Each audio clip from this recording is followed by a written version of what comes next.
Welcome to the overview of the SSP28. In this video, I'm gonna show you and talk about every single button slash interface slash hop-up things, screw holes, everything that you need to know about this particular platform. We will start in the front and we will move towards the back. Let's get started with the muzzle thread hider or protector, we call it, thread protector. You can unscrew this part and you can put anything with 14mm counterclockwise thread on the front of the pistol. What would you want to have there? Maybe you want a compensator for look, or maybe you want a tracer unit right there that will illuminate the BBs and they will glow. Maybe you want a suppressor. Anything with a 14mm counterclockwise thread will go on the front of this pistol. This is the European variant. In the US, there is a red tip and it's not really removable. So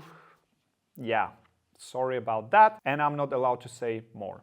All right, let's move on to the next thing, which would be the screw holes on the side. Here we have 5 different screws, which will allow you to mount things on the side. We have them on both sides, and here we have a good example of how to use them. Here we have the universal holster adapter, which will allow you to just holster the pistol with everything on it because it's an open one, so you can put all of this into a holster with this adapter.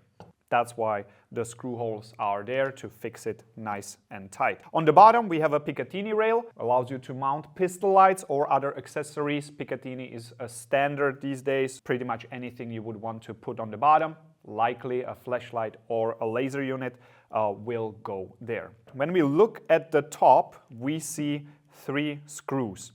These 2 are there to hold the piece in the place, so don't unscrew this one or this one.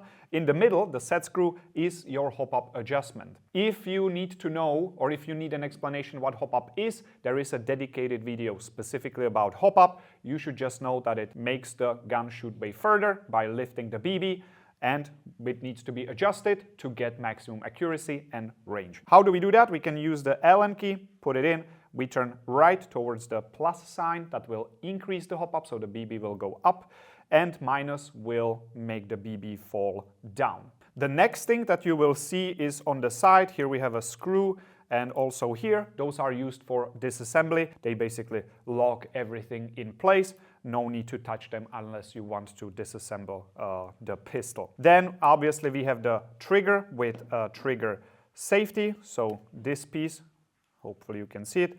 This is a safety, just like on any Glock style pistol. Then we have ambidextrous slide catch slash release on this side and also on this side. Here what you need to know is, because of the split design, you see that it's basically empty. This allows us to make the pistol as lightweight as possible because it's very small piece with not much going on, which makes the fire rate really nice, 28 rounds a second. But what it also means is that if you would overextend the slide catch, if you force it up and then you let it go, it will actually hook over the place where it's supposed to be, and it will not allow you to pull it down, which is not ideal, but it's also easily fixable. Just pull back, it will drop down, and you're good to go. So be mindful of how high you put it. Works just fine. If we put an empty magazine in, you will see that it works exactly as intended. Just don't push it too much up. The next thing we will talk about is the switch. If it's up in this position, it will shoot semi only, so 1 shot per trigger pull. If it's down like this, it is full auto, 28 rounds a second. Now, this depends on which version you have. We have to also acknowledge that there is a German variant that doesn't allow for full auto, hence it doesn't have the switch at all, because in Germany full auto is not allowed over 0.5 joules. Yeah, unfortunate, but it is what it is. All right, switch we covered. Of course, we have front and rear sight. They are fixed in place. They can be removed, replaced with a screw from the bottom.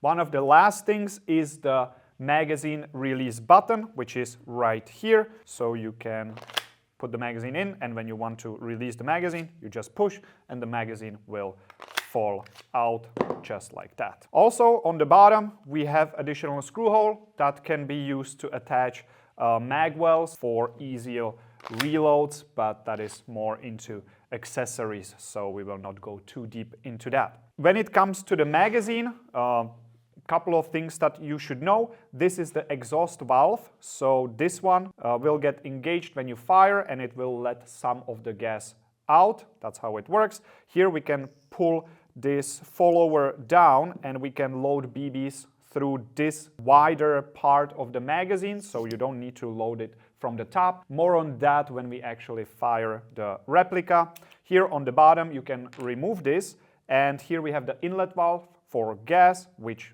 you can get to without removing this, so it's nice and convenient without removing it. And also additional screw. This screw basically just holds the base in place, but it's not the part that actually seals the magazine. There is one more screw on the inside that, you know, keeps it together. So you can remove this one without the fear of losing your gas. You can clean it, you can get to the inside, remove the spring simply by removing this one screw. And that's it for the SSP28. We went over everything and now we can move on to the next one.